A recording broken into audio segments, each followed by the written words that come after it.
So lesson 3 is all about lighting. Now lighting is really dependent on the kind of style that you're going for. For these purposes, we're going for a natural, kind of inviting style, which is typically the norm. You can go into a darker, more contrastier, night life kind of style, but we're sticking to natural light and very soft light coming in. So in order to do that, we have our north-facing window, which is going to keep our light consistent all day, which is going to let us shoot. We're not going to get any harsh lights coming in from the sun.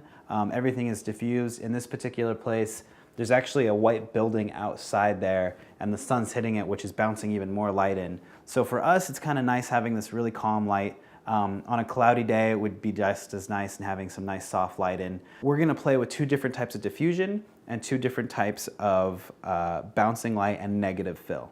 So let's start off with just the regular light that we got right now. Let's see what we got. So I'm going to go ahead and we'll talk more about camera composition later. I'm going to go ahead and take a shot right now. I'm at a 2.8 ISO 400 and I'm shooting at 125th of a second. We'll get more into camera stuff in the next lesson. But for now, here's our shot.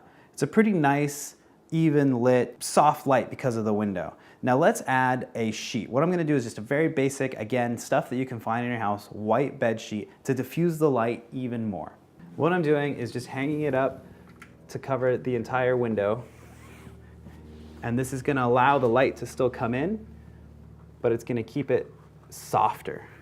So now the light's diffused even more. We're going to keep the same settings on our camera. There. And so now you can see, going back between the 2, one is a little bit brighter, has the shadows a little harsher, you can see under the plate, and the other one, it's a little bit softer. It's also a little bit darker because we didn't adjust our shutter. We're just going to open up a little bit with the shutter, take another shot, and now you can see the difference between the 2. You can see they're still around the same brightness, but the light is a little bit more diffused and a little bit softer. Another thing that happens because of the sheet is the color temperature has changed just a little bit. And so you can correct that later, or you can kind of decide what kind of lighting that you want. I think for this one, I would probably go with the diffused light because it just looks a little warmer, it looks a little softer, it looks a little more inviting. It's just a nice, vibrant kind of idea. If we want to add a little bit more contrast, I'm going to add some neg fill, which means I'm going to keep the light coming from over here and trying to like shape some kind of darker sides on the contrasty side, on the right side, and that'll allow for some more shape and more sort of contrast within the food itself. So for that, we went and bought a $1 black foam core, and basically it's really just to suck up the light coming from the other side of the room. Depending on where you're shooting, there's no real close wall on that side for this light to bounce off of, so this isn't going to do much, but depending on where you are, you can take this and get it as close as you can to the food without actually getting it in your shot. And I'm just doing it by hand right now until I get into my frame, and then I'm going to back out, and I'm going to go ahead and take a photo with the same settings and take it away. And now you can look at your difference between photo and other photo. There's just a little tiny bit of darkness in it that adds a little bit more contrast that I think looks a little bit more professional. Notice on the fork, if you go back and forth, the fork has added this nice dark layer of contrast, and also it adds a little bit more shadow coming in the background and on the napkin, which I think looks way more professional. So let's go ahead and figure out a way to fix that so we can take a real shot. So what I'm doing now is I'm just using a chair that we have in the apartment to basically figure this out. And basically, this is around the spot that I put it at, and it's basically adding this contrast that we talked about. I'm going to get a piece of tape from here to here, and it's going to lock it down. I'm going to put that tape there, put that tape there.